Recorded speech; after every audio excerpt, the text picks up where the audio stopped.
This week on the Tech ONTAP podcast, we go live to talk about DevOps with Red 8's Glenn Deckhazer and its place in an ever-changing storage landscape.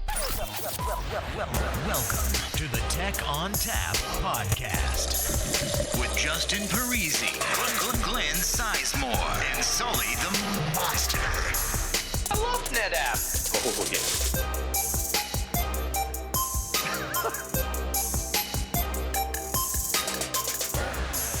My goodness. Hello and welcome to the Tech ONTAP podcast. We are live here at NetApp Insight, in case you couldn't tell. If you're not familiar with the Tech ONTAP podcast, it is NetApp's podcast, and we are the co-hosts on the podcast. I am Justin Parisi. I'm a technical marketing engineer with ONTAP. Sitting with me today is Andrew Sullivan, and I am literally sitting today next to you on a stage. They get to see how the sausage is made. Yes, the sausage. Where's Glenn? Glenn, I don't know where Glenn is. We got a replacement. We have a replacement Glenn. All right, good. This is Glenn Deckhazer. Glenn, tell us a little bit about what you do and where you're from. Well, I'm from Red 8. I am the data management practice lead. So I help set the direction of our company and how we engage customers, both from an application provisioning, deployment situation, as well as how they protect their data. Awesome. So we brought Glenn on stage today because we want to talk about DevOps, and we could think of nobody better than somebody from the NetApp A team that is well-versed in DevOps, like Glenn Deckhazer. We've actually had him on the show before, and he did a very good job with it. You saw the dance. That was inspired by Ellen. I honestly don't know how you did that. One, with that nasty-tasting beard on. And Yeah, that was the guest beard. I don't recommend wearing it. It's very well broken in. So yeah, that was, yeah. Yeah, so you're going to do, just like Ellen, you're going to do a selfie? That's actually fantastic. That's fabulous. So let's do a selfie with the crowd. Everybody else is doing it. Why not, right? So let's do a selfie with the crowd behind us. I got the phone here.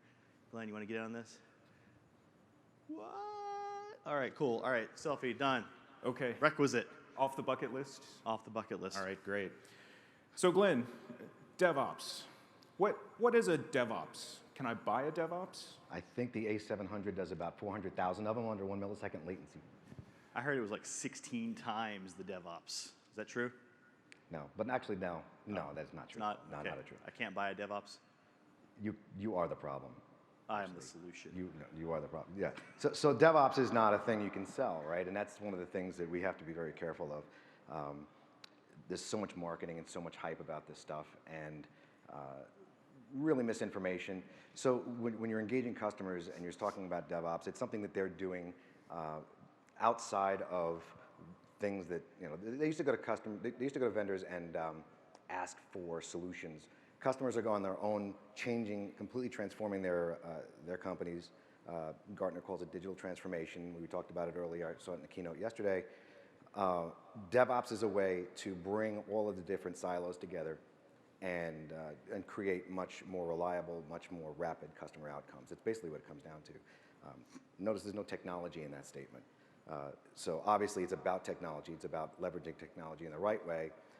And it means different things to different people. So you have to be very careful about how you talk about it, and then you're not selling DevOps, because I don't think DevOps is not something you can sell. You even hear the concept of a DevOps person. Really, everybody who is in an organization that has engaged in the DevOps philosophy is a DevOps person, whether you're in InfoSec, network, storage. So it's very important to get educated on the reality of it rather than throwing marketing hype out there. And because if you talk to somebody who knows what they're talking about with DevOps and you start to sell, you're going to be quickly exposed as somebody who might not know what they're talking about. So what's the goal of DevOps? I want to take my organization through the journey in order to achieve the DevOpsian utopia that is extolled frequently. Well, the idea of DevOps is that it takes lean manufacturing principles and applies them to IT operations. But the goal of it is really to eliminate unplanned work. It's one of the biggest things that I take out of it. Optimize and automate planned work. And in a development shop, obviously, it's to have faster releases, a better response to industry requirements. You're trying to leapfrog the competition, prevent from being disrupted, or you want to disrupt others. Most of the newer companies coming out are engaging in these philosophies up front, and everybody's getting sick of hearing about Uber and all those kinds of guys, but that's essentially what you want to prevent from happening to your own business. And the problem is that you've got a legacy IT and you've got to keep the lights on, and we're spending 66% of our IT budget just keeping the lights on, and the reality is that most of our customers are still getting phone calls on the weekends when things are breaking, and it's a hard life for these guys. And one of the promises of DevOps is to make things fail reliably, where that if something fails, it'll be taken care of. You don't have to wake up at 2 in the morning and take care of it. It's part of the process, and everybody trusts each other that things will work well. And when change happens, it's done in the right way, as opposed to being afraid of change because you might break something, right?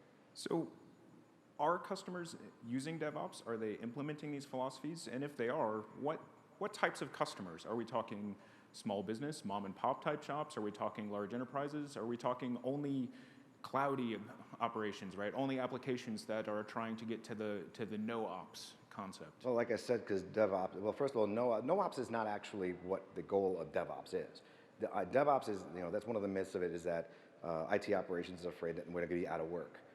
That's not the case. It's that they really have to transform the way they do things, and we can get into some of the details on that, onto steps that the average IT ops guy, the legacy storage guys can take to really prepare for this revolution. You're going to have to prepare for it. You got to get into it, but how much DevOps an organization does it's variable. It's not appropriate for every organization. I mean, there are organizations that don't have any development internally, or at least they don't think they do. If anybody writes a script, guess what? You're a developer. So there will be a DevOps angle for you. But you have to, like I said, every organization is different, and again, you're not going to convince a customer to go do DevOps. It's not appropriate for us to go and say you're going to do DevOps. But when they're going to be doing digital transformation, they're all going there anyway. So as partners, as SEs of NetApp, we have to align with that mentality, so that we're prepared to have that conversation and show how we can help them in that journey, as opposed to sell them. You're not going to sell them on DevOps. It's something they're either doing or they're not going to do. You can maybe give them some ideas and give them little tidbits to go, and we'll hopefully have some of those for the crowd today. But again, I don't believe DevOps is something you're going to go convince somebody to do. So is there a set of tools? Is there a person? If I want to go to a customer and find out, 1, are you doing DevOps? 2, how can I help you do DevOps? Right? Who should I seek out? Right. So there are tools and technologies that align well with DevOps, and I think that's what how we need to frame what we do. As storage folks, as converged infrastructure, and dare I even say HCI or cloud technologists. All these are tools and technologies that align well. And when it comes down to what DevOps tries to do, is identify all the processes to do certain things. For an example, let's take something simple, setting up a Windows server, a physical Windows server. Sounds like a simple thing. The basis of DevOps is that every time you do a manual deployment of something like a Windows server, you create technical debt. And now I can't take credit for that quote. That came straight from Gene Kim, who is considered one of the fathers, or the father of DevOps. And the reason that it should become obvious to everybody why that is the case, when you deploy something manually, you're never going to do it exactly the same the second time or a third time. So you're creating a problem in the future, but you may be saving a little bit of time and headaches and now to do it. And so most of the customers, even that we deal with, as partners, are still doing that. They're still deploying it, even if they're doing, cloning from a VM, right? That's kind of a good step. But after that, they're manually deploying antivirus. They're doing some changes from the domain perspective. Doing some maybe setting global policies and do some other manual stuff. Anything manual that's done in that process is creating technical debt. So, like one of the things from a DevOps perspective is everything should be done from infrastructure as code, right? And so some of the tools that maybe you were learning to, like Puppet, Chef, Ansible, and those type of things. So there's some confusion about the term infrastructure as code. What does that mean? What is infrastructure as code? What are some of those tools that you can use to get there? Well, the Puppet, Chef, and Ansible are 3 mainstays. There's others, but these are basically you're writing the desired state of what the system's supposed to look like at a given time. Now, these tools are really good because they can also, if somebody decides to make a manual change outside of the window, it can put it back to the way it's supposed to be. So what it's doing is it's providing consistency, clarity, and reliability of your infrastructure, so that you know what it's doing. And the good news is that since it's code, since it is, there are configuration files, there's scripts and things like that, you put them in a source code repository and you can version control them just like you would software. And the good idea is that if there's a problem, you make a change and something goes wrong, you can simply roll back, and just like you would in a version of code, and you go back to the old desired state, which you know worked. So it's a way that you can now start implementing change in a reliable way and serve the needs from an operational perspective, serve the needs of developers. And it's, again, not everybody has a development environment, but you have to deploy an application. So even small businesses can benefit from these methodologies. So when you say, is there a DevOps guy? Do you do DevOps? It's a loaded question, really. Everybody's going to use it to a different extent. But the tool sets are all there. Understanding why one would do that is very important. For instance, understanding your processes is one of the first steps in the process. So it's not a technical thing. Value stream mapping is something that people roll their eyes about. They're a technical guy. Oh, it's boring. It's like I don't want to understand it. It's a business question. Well, if you're going to understand DevOps, you need to understand processes, get them on the board, understand how long a task takes, how long, how many which resources it takes, and the whole flow. And the idea is once you know what you've got, you can take the least risk parts of that and automate those processes and optimize the others, and eliminate things like work in progress. And so the goal to all this is to make essentially an assembly line and get things just a lot more not automated and streamlined, right? That's the point. The other goal is to get everybody in that process. So that process doesn't just involve what you do to set up your Windows server. It really also involves what else you have to do. You have to get InfoSec involved. You've got to get, marketing made the request and all that kind of stuff. Everybody's on the same team in the DevOps process. So it's not a technical thing. So you start to understand why it's not a conversation where where the people in this room may be selling DevOps. It's a much higher level business conversation at the CIO level. And it's not easy, and it's not something that gets done quickly. It's a culture shift. It's a completely different way of thinking than most of the customers we deal with. So, and you very deliberately a couple of times now said, it's not about a particular technology, it's about processes. Now that being said, the majority of applications, even today, even in 2016, are legacy applications, right? I do a lot with containers, what we love to call monoliths. Does DevOps, is there a role to be played there? Can legacy applications be folded into the DevOps mantra? Anything that can be automated from a deployment perspective and a change perspective, where you can trust the process and not be scared to make that change in fear of angering security, of bringing downtime to the environment, that all goes towards that methodology, right? So legacy applications, they can be around forever, right? But you bring up containers. That's a way of kind of fitting in the legacy application architecture into, a DevOps culture, right? So there's a lot to be learned from, the manufacturing world, using Kanban and Kaizen and all the different things that they do, and you'd be surprised that it just fits so well. And you're going to have to educate yourself if you're a legacy storage guy, a legacy server guy, and so there's a lot of people in the room out there I see today. And I wonder how many people have read a book called The Phoenix Project. Has anybody heard of that book? Right? There weren't enough hands raised, and I'll explain. I'll make a big statement, and you can quote me on this, and anybody who follows through with this call to action will thank me later. If you have not read that book, you do not understand your customers' businesses today. You don't understand their problems. You don't understand how the winning companies are going to survive the transformation. It is a book that it should be a required reading for anybody who is in our industry. And I didn't know that until I read the book either. And it was one of those, wow, I'm really missing the boat moments when I did finally read that book. It's a book that will explain all the dysfunctions that are going on in your customers' environments, and it explains kind of a journey, a sample journey.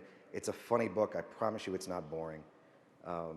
And it can take about a day and a half to read it. Yeah, it's a quick read, quick couple hundred Yeah. pages. Are there pictures?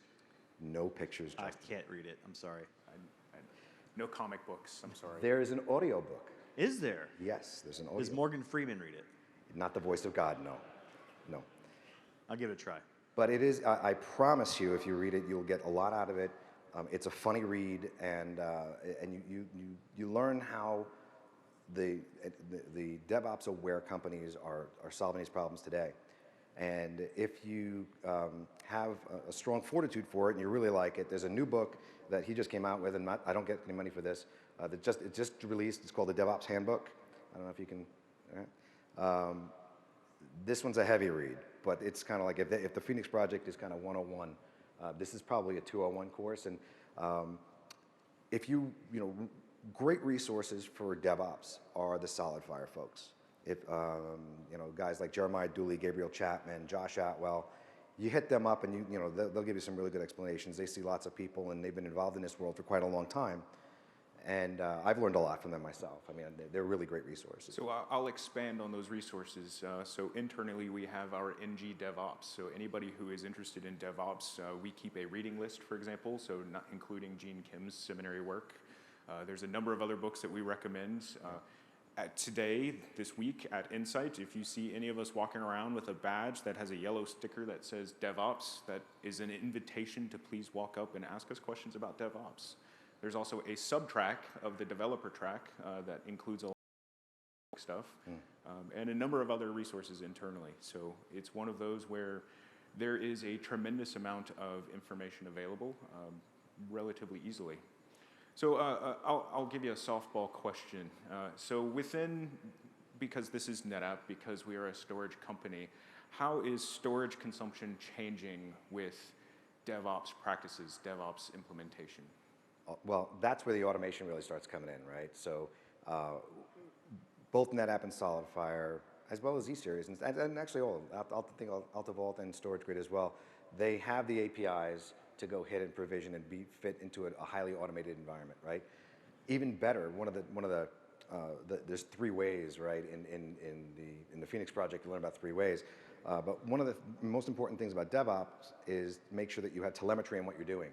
And NetApp has a wonderful set of telemetry tools, specifically on Command Insight, that can be highly leveraged to, you need to know what's going on in your environment at all times, not just to make sure things are running well and performing well, but to measure yourself, how well you're optimizing, how well the processes are going. So I think on Command Insight might be one of the most valuable tools that NetApp has that can contribute to a DevOps culture. So there are things that we can talk about and things you can sell that will be in line with a DevOps culture. Just don't try to sell DevOps because it's just not going to be a good conversation. There's no SKU. There's no SKU. It's not a line item. No, but but if you wanted to talk to people about what some like first things you can do to get some quick hits to start along, because you got a lot of customers that are just they're not going to want to. It's an enormous undertaking and it's just too much, and it's not for the IT guy sitting in a cubicle to kind of be responsible for. It's not fair. But what they can do is, first thing you do, take every script you got, put it in Git, get it under source control. They're all developers, and right there you've got some protection, you've got some version control, and then engage with one of your partners that can do some value stream mapping. Pick 1 or 2, just to understand it, and then you get the ball rolling. They start to see some value out of it, and from there you just let it. If they're going to do it, they'll do it. You're not going to make them do it. Yeah, I always like to say that, if you are beginning the DevOps journey, right, one of the first things that you can do is simply open communication between the development teams and the operations teams, right? Just enable them to communicate with each other in order to determine how best can the infrastructure meet the needs of the application, and the application can consume the infrastructure in the most intelligent way possible. And this is one of those, automation is a terrific tool because it not only enables self-service, it enables predictability, it enables this common set of criteria as you're deploying resources, but it means that they have, the ability to just do what they need to do when they need to do it, right? We understand intrinsically what the infrastructure looks like from a storage administrator perspective, but we don't take the time to understand the applications. All right, that music tells me it's time to go. If you'd like to get in touch with us, send us an email to podcast@netapp.com or send us a tweet at NetApp. You can find us on SoundCloud, on iTunes, on Stitcher, or on TechOnTapPodcast.com. thanks to Glenn Deckheiser for joining us. Thanks for and having for me. Roger Anderson for bringing us on stage. Deckheiser, I'm sorry. I'll live screw with up it. Every time. You give them both pronunciations of my names. I'm okay. That's okay. And I'll always was thanks for spelled right. listening. So Glenn, if we wanted to reach you on Twitter, how would we find you? I'm at Deckheiser, Deckheiser, do I spell it right? Dekhayser. There you go. All right, cool. So thanks again, Andrew. Adequate job there. Is it just me that's getting off on this? Well, I'll have notes for you later. Oh, yeah. I appreciate that. Okay. Pass fail. Pass fail. Face made for radio, so Yeah, I'm surprised they just didn't put a wall in front of us. yeah. Just silhouettes. Yeah. All right, that's enough. Thanks for everyone. Thanks. Thank you, everybody. Taking my beard. We're going that way.